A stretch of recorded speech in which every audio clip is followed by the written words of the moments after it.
mesdemoiselles et messieurs, merci de suivre Contact Pro Live. Et encore une fois de plus de vous avoir nombreux sur vos téléphones, sur vos écrans d'ordinateur pour me suivre. Nous avons évolué un tout petit peu et nous revoici encore donc dans nos studios où les choses commencent à reprendre dans la forme. En tout cas, merci, je remercie tous les techniciens qui se sont acharnés pour remettre les choses en ordre.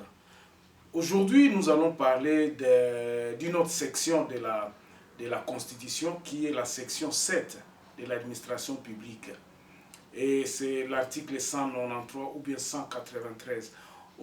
Avant d'aller un peu plus loin, nous allons suivre les titres à la une des journaux qui paraissent sur Internet ce matin. Et donc, nous revenons tout de suite après. Voici les titres à la une des journaux qui paraissent sur Internet aujourd'hui. Butembo, des coups de balle entendus en pleine ville. Nous sommes sur élection.net. 5 personnes prises en otage par les hommes armés sur le tronçon Beni-Butembo. Non, Butembo-Goma plutôt. On va sur Actualité CD.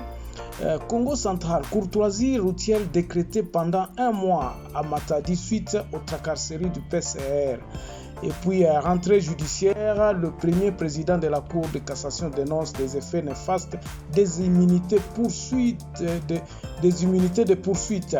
Congo profond parle. Kasumbalesa de la DGDA déniche un nouveau système de fraude au couloir. Les communautés locales sensibilisées sur la sécurisation des terres traditionnelles. 7 sur 7 parle d'une question orale avec débat adressé au ministre de la Défense sur la situation sécuritaire à l'Est. Et puis, gratuité de l'enseignement, l'UNESCO insiste la formation des enseignants pour une éducation qualitative.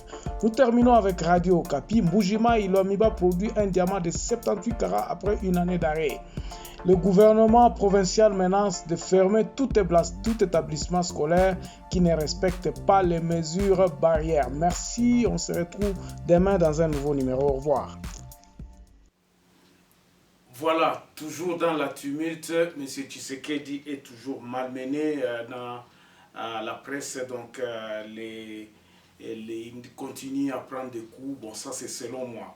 Revenons à nos moutons. Bandekolelo Tokotanga, section 7, il y a Constitution Nabiso comme toujours, et c'est l'article 193. Article Oyo, Ezakoloba, Makambo et administration. L'administration a un koloba ningeni.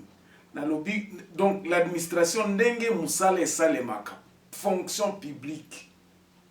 Fonction publique bato ya l'État, bato ya l'État, bato basalaka na l'État. Tango kenda na zone, tango kenda na collectivité, tango kenda na localité, tango kenda na secteur. Tango toza koloba ke non autorité ya l'État ezonga ezakaka pona mapinga te ou bien pona force armée te. Force armée est une partie, mais ce qui fait fonctionner la République, c'est l'administration. Administration Nabiso est un. Je vais vous donner un exemple plus concret. Oyo, ezako ko illustrer makambo tozo sala na bamboka mususu oyo et les Cananétis na Belgique. Na Belgique, ils ont fait peut-être plus de 6 mois. Je crois, si je ne me trompe pas, je peux me tromper, que bazaki na premier gouvernement ezala quitté. Mais mboka mobimbe bande ko sala. Mboke bande kokende okenda kofuta l'État ofuta ba taxe à l'État mboka eza ko sala ata gouvernement ezate premier ministre azala kite mais eza na fonction oyo tozoloba ba fonction administrative oyo ekambi l'État. Problème na biso ezala ndenge nini lelo soki ba nommé ministre aye alongoli batu nyonso tout na cabinet na ye tout ça, il n'y a plus ce qu'on appelle batu oyo ya l'État oyo surtout na côté ya likolo kuna donc na ba ministère et eloko oyo nde mutu eza koboma mboka na biso. Pourquoi? Parce que misala eza kosalema na secteur te. La fois passée na tiela kibino structure nyonso ya mboka na biso. Mais structure wana eza vide, eza en carton. Ba chefferie fonctionnaka te, toyebaka te musala nini yango ba chefferie ezalaka nango. Secteur esalaka nini? Oana nyonso, c'est parce qu'on a voulu prendre tout le pouvoir nyonso, batindika kiango na Kinshasa. Kinshasa yango mtu ezo gérer biloko nyonso tunabebisa kibino analobi na rapport, hein, les rapports de force entre le gouvernement central et les gouvernements provinciaux.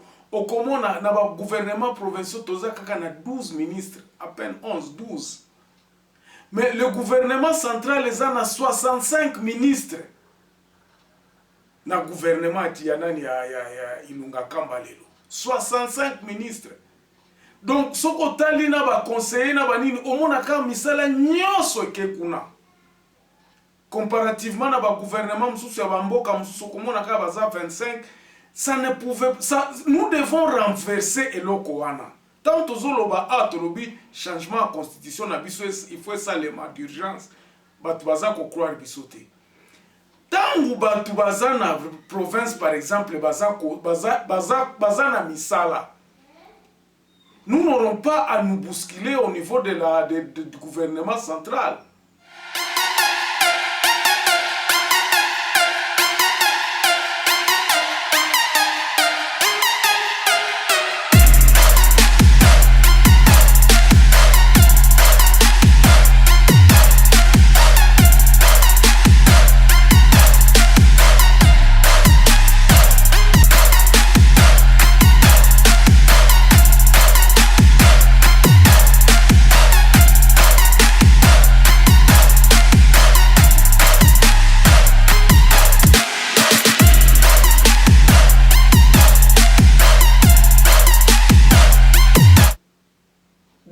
Central et gérer la politique à l'écolo, mais misala, tout ce qui est travail devra être géré par la base. C'est ça que nous appelons se prendre en charge.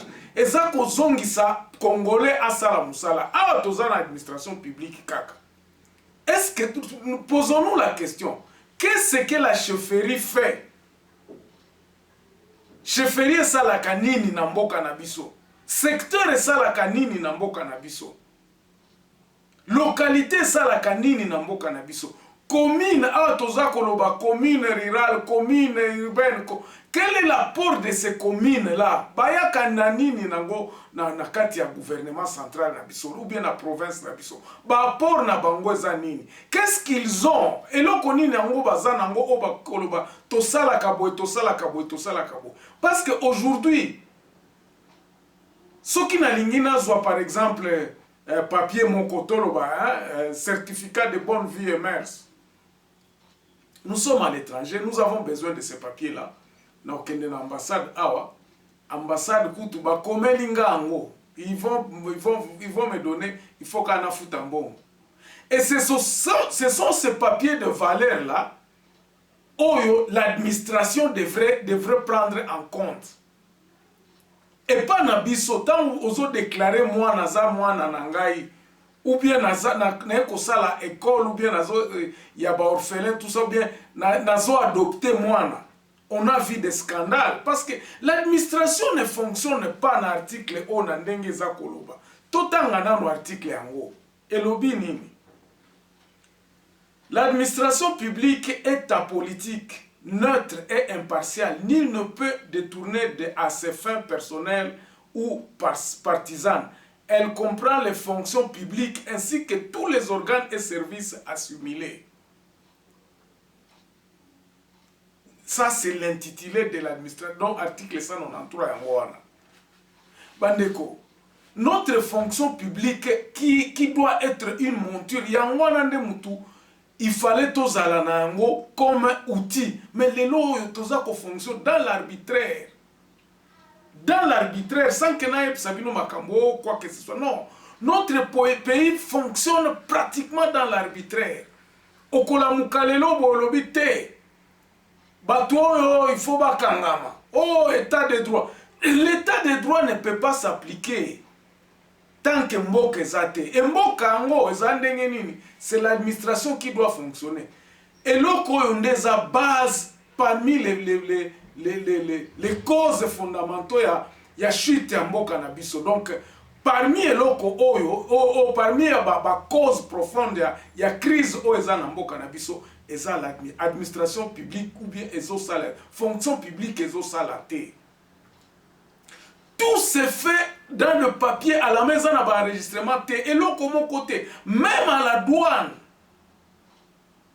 mbalebele na kendaka na Congo na mitu na kanabi mais finalement est-ce que nous ne sommes pas conscients de babiloko o ezako salem mboka na biso eza na database te.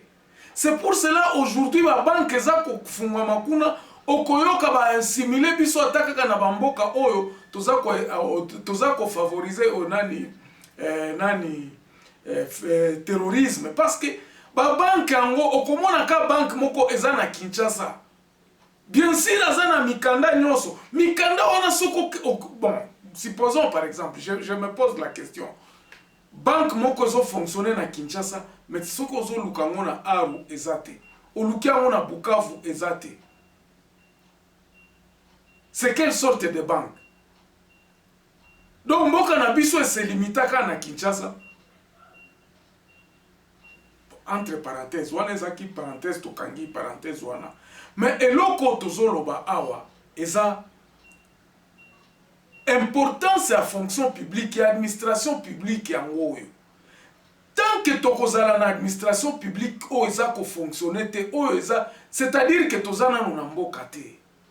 Je crois que batu oyo bazana ba magistrature à lelo. Les députés d'aujourd'hui doivent s'atteler à se dire que non, remettons les choses en place. Tozongi sa pouvoir na batu. Tozongi sa pouvoir na ba institution publique. Hier, je suivais quelqu'un qui disait que non,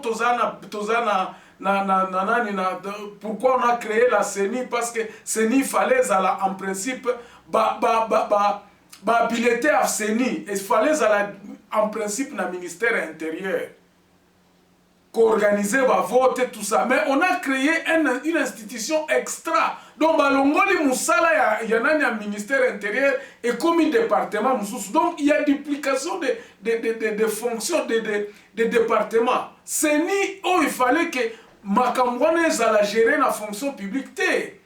Parce que la personne disait parce qu'on n'a pas suffisamment confiance dans la fonction publique.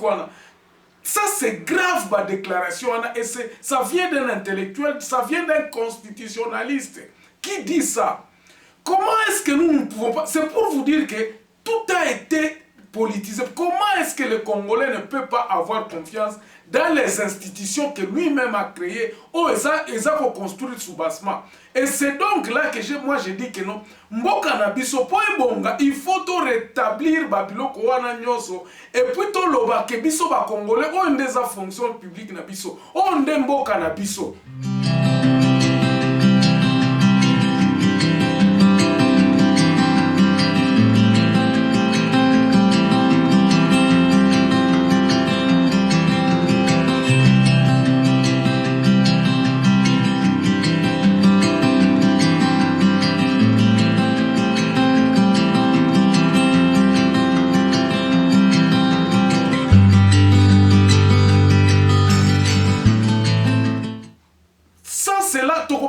Recourir un jour tokoya koloba ke no ba américain ba kosala la biso ba organiser les élections.